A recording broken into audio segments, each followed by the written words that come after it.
سلام كما يتصنيحهم كبراتن كبران انت قتلتنا ميديا لما انت زولنا يم زيناتنا حيزنا قريبنا لنا نزي فيديو لايك جيركم كجمرون شير سبسكرايب بالمقارمة بيتسمنا تكونوا نات ميديا بخبر عدم ناب زرزراتهم كنسكركم لعلوة امرار حوات قدام بشمقلنا نمفتح تسمعني يوم معمر هنا التقراي كساب موداتا بعوت انت تزازيمو بابي احمد زقبر زلو قمار كبكع تلقو العلم خان استقلت خوينو كابزب توسخي سقات كينات اب تقراي كم مقنطع تحالفو بابي احمد استتحازو لعلاويان بوتاتات تقراين قاونة حوحات نون ابز نبر وناي مملاس عدل السفح مخاني زقل زلو شمقلنا كلتيم اب تنفيذ صنحو مراحة تقراي بحت لكاتيت كلتاشحن 17 عام تمرت اب هوتيل برانيت اب مقال ايوب وقع تجمير زلو اب تجمير زلو شمقلنا شماقلتي كاب زخونو كاب ارثوذكس كاب اسلمنا كاب كاثوليك توصاتو ابوتات كاب دغز موتو كم ان بروفيسور زرسنا علم سجد زركب مخانمون تغليص زلو اتشمقلنا كمينيرو شماقلت خانتا يلم زبلو اوانتاو ملاشاتون كم استرخوا استسمع خوينو مسرت زي لما عن توطي زل حبريتا كلتيم አካላት ዘረቦም ከም ዝቀጸልን ጉዳይም ሽምግልና ኩዱ ድሌት ከም ዘለዎምን ተገሊጹ ኣሎ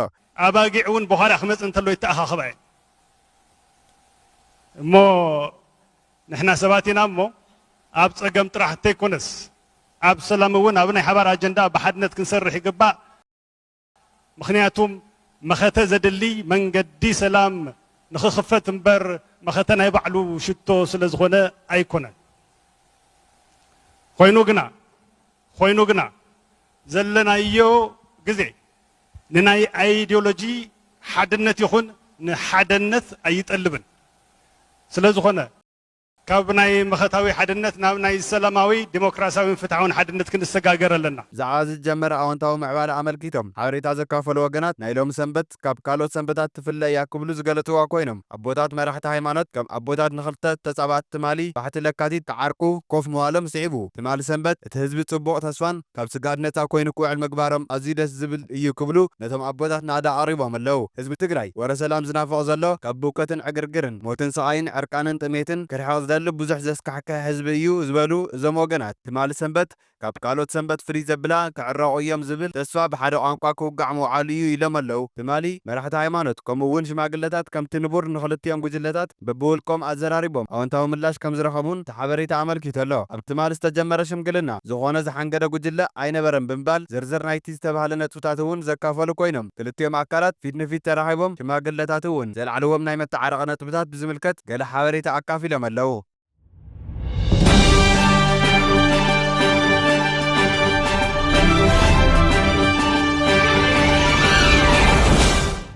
بعال 11 لكاتي حبارو علو ات حزبي ايتفلاليو ات بعال بمنግስት ደረጃ ይከበር ዝብል ናይ አሸማገልቲ ሕቶ ከም ዝነበረ ዝገለጹ ዞም ወገናት ዝዓውዕል ፕሪቶሪያ ዝምልከቱውን ክልቲኦም ጉጅለታት ሓቢርኩም ተዘይሰሪሖም ኣብ ናይ ትግራዋይ ጉዳይ ዝምልከት ሓደ ዓይነት ቅዋም እንተዘይሃሊኩም ብተናጸል ዝግበር እቲ ውዕል ኣብ ሓደጋ ዘእቱ ስለ ዝኾነ ብሓባር ክትሰርሑ ይግባእ ብምባል ውዕል ፕሪቶሪያ ብሓባር ክሰርሕሉ ከም ዝግባእ እዩ ከም ዝገለጹሎም ተሰሚዕ ዘሎ ሎሚ ናይ ህወሓት ህጋውነት ብመሰረት ቦርድ መረፃ ኢትዮጵያ ዘውካሉ ዕለት ምዃኑ ዝፍለጥ እዩ ስለ ዝኾነ ድማ ክልቲኦም ኣካላት بحار كوينم نزيك كالسول زخال عدلون بزي حزي جميرمو زلو أنفت كأصلو كم زخال يزن جرزلو أبزي حزي السمع زلو كيناتن وراويناتن حزبنا أنا أبزي كوانا شعالات آتيو أبتشنكن وطرن كنبري غير والو زوالو زموغنات حزب دحر حزي كينات سلتشي ويو مكرا بزي هو بزي حزي إزي زبحال زلو الشكمال العاموون يبلون بحالتهم قد زلو وطريق أنيسكم سلامن حدمنتن حزبي كتسابكو ببمرحو زوقعو توخاصحتن الشعالتن زرباتات تتوابلو كبل اتوم شماغلتات كم ዝነገርዎም እውን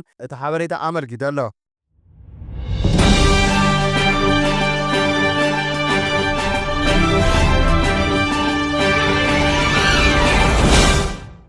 ገፍትኹም ብኸምዚ ንክተኣምንዎም ቃል ክትኣትዉ ዝብልን ካልኦትምን ካብቶም ብዙሓት ነጥብታት በቶም ዓበይቲ ዓድን ሽማግለታትን ዝቐረቡ ሕቶታት ምዃኖም ዝገልጹ ነዚ ሓበሬታ ዝካፈሉ ወገናት ወገን እኒ ኣቶ ጌታቸው ረዳ ዝተዋሃበ መልሲ ንሕና ንልዝብ ንምምኽኻር ንሰላም ኩሉ ግዜ ድልዋት ኢና በቢመድረኹ ንዛረቦም ካብ ዝወፃኢ ኣይኮንን ንዕርቅን ሰላምን ቀዳምነት ኢና ንህብ ካብ ዝወፃኢ ካብ ሽማግለታት ወፃኢ ኣይኮንናን ሓደ ነገር ግን ንሕና በዚ ልክዕ እዚ ደገፍትናን መሳርሕትናን ንሰላምን ሓድነትን ንህዝቢ ክበሃል ክነእምን ኢና ክብሉ ቃል ከም ዝኣተዉ ዝተገልጸ ኮይኑ ተግባራዊ ተፈታውነቱ እውን ብዙሕ ከም ዝጽዕሩ ምዝራቦም ተሓቢሩ ኣሎ። እቲ ሓደ ጉጅለ ደገፍቱን ኣባላቱን በዝልክዕ ኣሚኑ ይዛረብዶ ደገፍቱ መሳርሕቲ ይቕበልዎ ዶ ካልእ ጉዳያትን ሓሳባትን ካብ ምጽዓር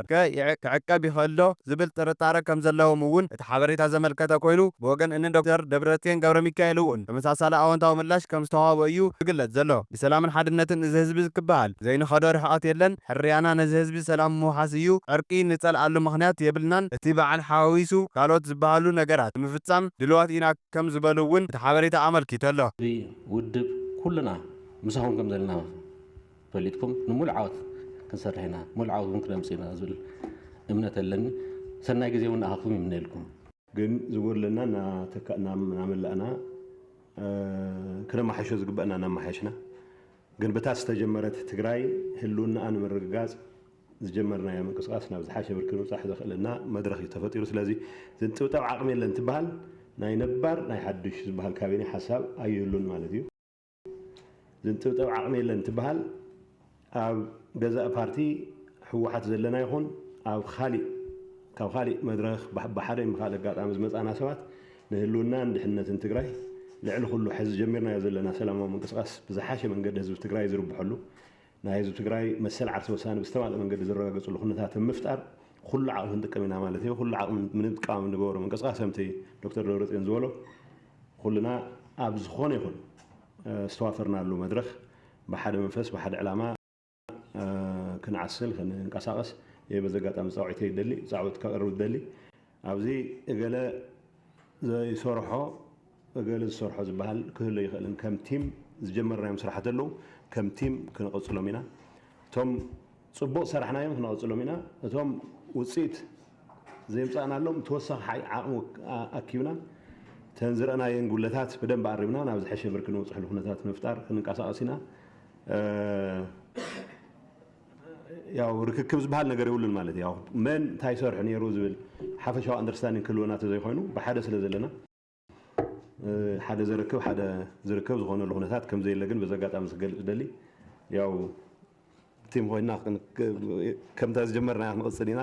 ሓቢርና ዝጀመርናዮ ቃልሲ ሓቢርና ኢና ክንውድኦ። ብተመሳሳሊ ብኒ ዶክተር ደብረጽዮን ገብረሚካኤል እውን ኣብቲ ሓደ ጉጅለ ዘለዎ ደገፍትን ናይ ማሕበራዊ ሚድያ ኣክቲቪስታትን በቲ ዝበሃል ደረጃ ንኒ ኣቶ ጌታቸው ረዳ ማዕዳ ክሰምዑ ዶ ይኾኑ ዝብል ጥርጣረ ከም ዘለዎም ዝተገለጸ ኮይኑ ዝኾነ ኮይኑ ግን ብክልቲኦም ኣመራርሓ ደረጃ ግን ኣወንታዊ መልሲ ከም ዝተረኽበን በዚ ድማ እቶም ኣሸማገልቲ ኣዝዩ ደስ ዝብል ኣንፈት ከም ዝረኸቡን እዩ ተገሊጹ ዘሎ። መሲዒቡ ብወገን ሽማግለታት ዝተዋሃበ ምላሽ ንሕና ብክልቲኹም ዘሎ ናይ ሰላም ድሌት ኢና ንንእድ ሕዚ ዝተዛረብኩምዎም ኩሉ እናድነቕና ካብ ዝተዛረብናሉ ወጻኢ ብተንኮል ብኻሊእ ምኽንያት ነዚ ህዝቢ እዚ ዝህውኽ ነዚ ዕርቂ እዚ ዝሕንግድ ጉጅለ እንተሃልዩ ክሳብ ሕዚ ክንደይ ኣሕሊፍናኩም ኢና ክንደይ ተዓጊስናኩም ኢና ዝኾነ ዝርብሽ ጉጅለ እንተሃልዩ ግን ብግልፂ ንህዝቢ ክነፍልጥ ኢና ኢሎም ከም ዝተዘራረብዎም ዝተገለጸ ኮይኑ ኣብ መወዳእታ ግን በፀሮን ረቡዕ ተታሒዙ ከም ዝተፈላለዩ እዩ ተሰሚዑ ዘሎ። ኣቦታት ሃይማኖት ከምቲ ዝውቀስሉ ሕዚ ብዝሰርሕዎ ዘሎ ኣዝዩ ዝናኣድ ተበግሶ ክምስገኑ ከም ዝግባእ ዝገልጽ ብፍላይ ጸጋይ ገብረመድህን ዝተባህለ አክቲቪስት ሕዚ እቲ ዘለዎ ምዕባለ ኣወንታ ከም ዘለዎ እዩ ኣረጋጊጹ ዘሎ። ከም ውጽኢቱ ከዓ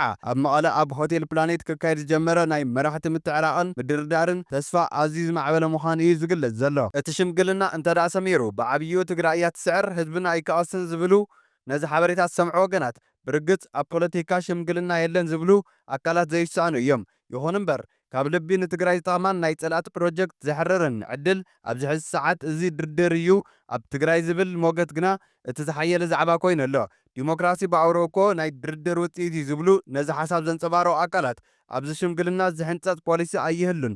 እዩ ህልኾም ዝውድእ ሽምግልና ይክኸውን ዘለዎ ክገልጽ ዝግብኦ ሰብ እንተሃልዩ እውን ንትግራይ ህዝቢ ትግራይን ከይተመላለአ በቲ ሽምግልና ኣቢሉ ድዩ ብኻሊእስ ይለግስ ካብ ህልኽ ብህልኽን ሓይለ መልጥን ናብ ዘየድሊ ዝወስዱና ከረዳድኦም ዝኽእሉ ነጥብታት ተረዳድዮም ናይ ትግራይ ሓበራዊ ረብሓ ዝረጋገፅሉ መንገዲ ምእላሽ ንህዝብና ዕረፍቲ ዝህብ እዩ። ህዝቢ ኣብ ከቢድ ሸቐሎት እዩ ኣትዩ ዘሎ። ኣብ መንጎ ክልተ ደቀይ ዝብሎም ስሱዓት ተቐርቂሩ ጸኒሑ ኣሎ። ሕዚ ልቢ ገይሮም ናብ ስምምዕ እንተበፂሖም ህዝቢ ይዕርፍ ናይ ምድርዳር ዓቕምና እውን ሓፍ ይብል። ስለዚ ዝግበር ሽምግልና ረብሓ ህዝብን ዓድን ማእኸል ዝገበረ ክኸውን እዩ ክሕተት ዘለዎ እምበር ኣብ ፖለቲካ ሽምግልና የለን ዝብል መሰረት ዘይብሉ ኣካይዳ ኣድላይ ኣይኮነን ብምባል ሽምግልና ኣካል ዲሞክራሲ እዩ ክብሉ እዮም ሞጊቶም ዘለው። ኣብ ሽምግልና ሰዓርን ተሰዓርን ኣይክህሉን እቲ ብክልቲኡ ሸነኽ ዘሎ ናይ ጥፍኣት ኣንነት እዩ ክስበር ዘሎ ዝብሉ እዞም ርእይቶ ወሃብቲ ኣብ ክልተ ኮይኖም ሓዲኦም ንብልጽግና ሓዲኦም ንሻዕብያ ዓዲሞም ከወድኡና ይሰርሑ ኣለዉ ኢልና ክንፈርሕ ቀኒናስ ሕዚ ብሽምግልና ክንቅልድ ኣይግባእን። ሽምግልና እዩ ኩናት ዘትርፈልና፣ ብድሕሪኡ ዘሎ ፖለቲካዊ ጉዳያት ድማ ብህድኣት ብኸይዲ ክምለስ ቃልሲ ዘይተርፍ እዩ ክብሉ ኣገንዚቦም ኣለዉ። ካልኦት ወገናት ድማ ምስቶም ጀኖሳይደራት እናተዓረቕና እኳስ ባዕልና ንባዕልና ምትዕራቕ እንታይ ዝኸብድ ኣለዎ። ጌታቸውን ደብረጽዮንን ብዝበለጸ ብጾት እዮም ኣብ ሓደ ውድብ ናይ ነዊሕ ግዜ መሳርሕቲ ብምባሮም ዝበለጸ ንክዕረቑ ቀሊል ይገብሮ እምበር ዝኸብድ ኣይምገበሮን። ሓሊኾም ዳ እምበር ምእንቲ እቲ መስዋዕቲ ዝኸፈለ ምእንቲ እቶም ዝተፈናቐሉ ወገናት ምእንቲ እቲ ውፅዕ ህዝቢ ትግራይ ኢልካ ድማ ከም ትግራዎት 10 ግዜ ኣፈላላይ ይሃልዎም ምእንተ ትግራይን ትግራዋይነትን ኢሎም ብዝበለጸ ክዕረቑ ዘገድድ ኩነታት ኣሎ እሞሲ ጽቡቕ ዜና ዕርቂ የስምዐና ይዕረቑ ኣለዉ ዝብል ወረ ንሰምዕ ኣለና እሞ ይመላእ እዮ ኢሎም ኣለዉ። ሓደ ካብዞም ነዚ ሽምግልና ዘሳልጡ ዘለዉ ኣካላት ፕሮፌሰር ዘርእሰናይ ዓለምሰገድ ኮይኑ ኣተሓሳስባ ተጋሩ ካብ መሰረቱ ክቕየር ዘለዎን ብዘተን ድርድርን እምበር ብቐዳምነት ብጥይት ክኸውን የብሉን ክብል ክምጉስ ዝጸንሐ ምዃኑ ብዝተፈላለዩ ማዕኸናት ዜና ክንጸባረቕ ዝጸንሐ ኮይኑ ምናልባት እዚ ሕዚ ተጀሚሩ ዘሎ ሽምግልና ናብ ናይ መወዳእታ ዓወት ክሰጋገር ዶ ይኸውን ዝብል ተስፋ እውን ጻሕቲሩ ይርከብ። ክቡራት ተኸታተልቲ ንሎም መዓልቲ ዝበልናዮም ዜናታትና ነዚኦም መስሉ ነይሮም። ስለ ዝተኸታተልኩምና ኣዝና እንዳመስገንና ነዚ ቪድዮ ላይክ ክትገብሩን ሼር ሰብስክራይብ ብምግባር ድማ ቤተሰብ ንኽትኮኑ ናቲ ሚድያ ብኸብሪ ዕድም ብኻልኦት ዜናታት ክሳዕ ንራኸብ ድማ ሰናይ ጸንሒት